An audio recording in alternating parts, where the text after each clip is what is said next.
pelaksanaan eksekusi mati, terpidana boleh memilih ingin ditembak dalam posisi berdiri atau duduk. Mereka juga dapat memilih akan menggunakan penutup mata atau tidak. Sementara untuk jarak tembak minimal 5 meter dan maksimal 10 meter.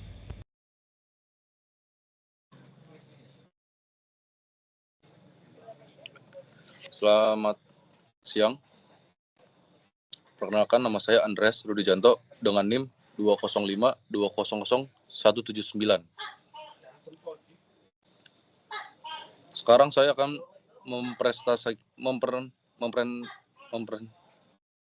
mempresentasikan tentang kebijakan pengamanan lapas di Indonesia, khususnya capital punishment atau hukuman mati.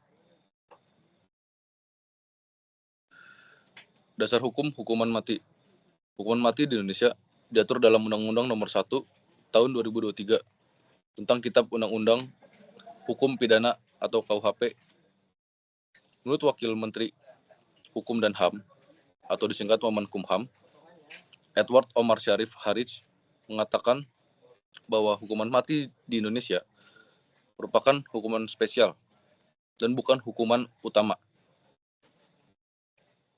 Dalam pasal 98 KUHP terbaru menyebutkan bahwa hukuman mati atau pidana mati diancamkan secara alternatif sebagai upaya terakhir untuk mencegah dilakukannya tindak pidana dan untuk mengayomi masyarakat. Berikut penjelasan pasal tersebut. Pidana mati tidak terdapat dalam stel-stel pidana pokok. Pidana mati ditentukan dalam pasal tersendiri untuk menunjukkan bahwa jenis pidana ini benar-benar bersifat khusus sebagai upaya terakhir untuk mengayomi masyarakat. Lalu yang kedua, pidana mati adalah pidana yang paling berat dan harus selalu diancamkan secara alternatif dengan pidana penjara seumur hidup atau pidana penjara paling lama 20 tahun.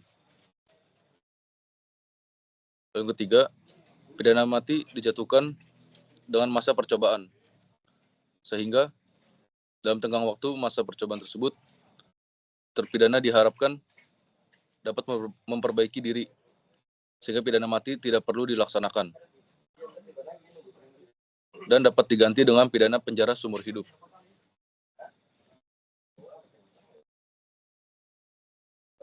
Dalam ihwal pelaksanaan hukuman mati diatur dalam pasal 99 Undang-Undang Nomor 1 Tahun 2023 yang berikut bunyi pasal yang terdiri dari 4 ayat. Yang pertama, pidana mati dapat dilaksanakan setelah permohonan gerasi bagi terpidana ditolak Presiden. Lalu yang kedua, ayat kedua, pidana mati sebagaimana dimaksud pada ayat 1 dapat dilaksanakan di muka umum. Ayat 3, pidana mati dilaksanakan dengan menembak terpidana sampai mati oleh regu tembak atau dengan cara lain yang ditentukan dalam undang-undang. Ayat 4, pelaksanaan pidana mati terhadap perempuan hamil, perempuan yang sedang menyusui bayinya, atau orang yang sakit jiwa ditunda sampai perempuan tersebut melahirkan. Perempuan tersebut tidak lagi menyusui bayinya atau orang yang sakit jiwa tersebut sembuh. Adapun penerapan hukuman mati di Indonesia diatur dalam pasal 100 dan pasal 101 KUHP yang berikut bunyinya. Pasal 100 Undang-Undang Nomor 1 Tahun 2003 ayat 1. Hakim menjatuhkan pidana mati dengan masa percobaan selama 10 tahun dengan memperhatikan rasa penyesalan terdakwa dan ada harapan untuk memperbaiki diri atau peran terdakwa dalam tindak pidana. Ayat 2. Pidana mati dengan masa percobaan sebagaimana dimaksud pada ayat 1 harus dicantumkan dalam putusan pengadilan. Ayat 3. Tenggang waktu masa percobaan 10 tahun dimulai 1 hari setelah putusan pengadilan memperoleh kekuatan hukum tetap. ayat 4. Jika terpidana selama masa percobaan sebagaimana dimaksud pada ayat 1 menunjukkan sikap dan perbuatan yang terpuji, pidana mati dapat diubah menjadi pidana penjara seumur hidup dengan keputusan presiden setelah mendapatkan pertimbangan Mahkamah Agung. Ayat 5, pidana penjara seumur hidup sebagaimana dimaksud pada ayat 4 dihitung sejak keputusan presiden ditetapkan.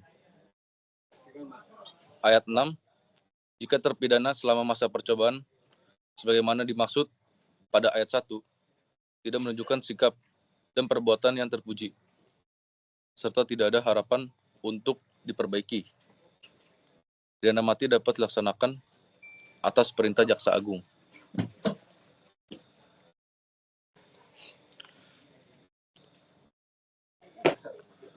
Lalu dalam pasal 101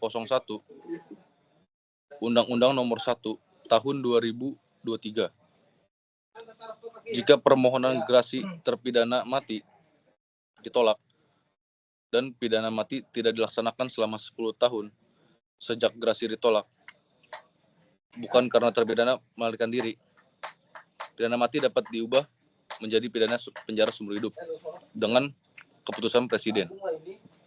Seperti contohnya yang kita tahu dalam 2023 tahun 2023 bulan Desember itu terdapat kasus antara Ferdy Sambo menembak ajudannya. Di keputusan pengadilan sudah ditetapkan bahwa Ferdy Sambo itu dijatuhi hukuman mati. Yang sebagaimana dalam undang-undang itu diatur seharusnya hukuman mati tersebut dilakukan dengan cara ditembak oleh tim regu. Namun karena perubahannya undang-undang ini soal hukuman mati, Ferdy Sambo dijadikan hukuman penjara seumur hidup dengan masa uji coba 10 tahun. Jika dalam 10 tahun itu ia berperilaku baik, maka ia bisa dibebaskan tanpa syarat. Dan penilaian tersebut dilakukan oleh kepala lapas. Lalu jika Ferdy Sambo dalam 10 tahun itu tidak ada perubahan atau artinya tidak ada perbuatan baik yang ia lakukan, maka hukuman ia menjadi hukuman seumur hidup di lapas tersebut. Dalam kasus ini tuh banyak gejolak, seperti bisa saja kepala lapas itu menjadi sebuah ladang untuk mencari uang. Karena banyak tindak pidana yang memiliki harta yang banyak itu bisa menyogok atau memberikan gratifikasi kepada kepala lapas. Lalu di Indonesia juga hukuman mati masih sangat sulit dilakukan. Seperti contohnya banyak terpidana karena kasus terorisme itu ternyata mereka tidak segampang itu dihukum mati. Seperti kasusnya Aman Abdurrahman yang melakukan bom di Tamrin. Dia sudah dijatuhi hukuman mati, namun sampai sekarang belum ada kejelasan dari pengadilan untuk melakukan tembak mati atau eksekusi mati oleh regu tembak. Dan masih banyak lagi kasus-kasus di Indonesia yang seharusnya di dalam undang-undang itu disebutkan bahwa tindak pidana terorisme dijatuhi hukuman mati tanpa syarat apapun, karena sudah mengancam dan membahayakan negara. Tapi banyak juga, terutama dari Kementerian Hukum dan HAM, itu kurang setuju dengan hukuman mati tersebut karena dianggap melanggar hak asasi manusia. Begitu. Sekian presentasi saya pada hari ini. Terima kasih. Assalamualaikum warahmatullahi wabarakatuh. Salam Om Swastiastu, Namo Buddhaya, salam kebaikan untuk kita semua.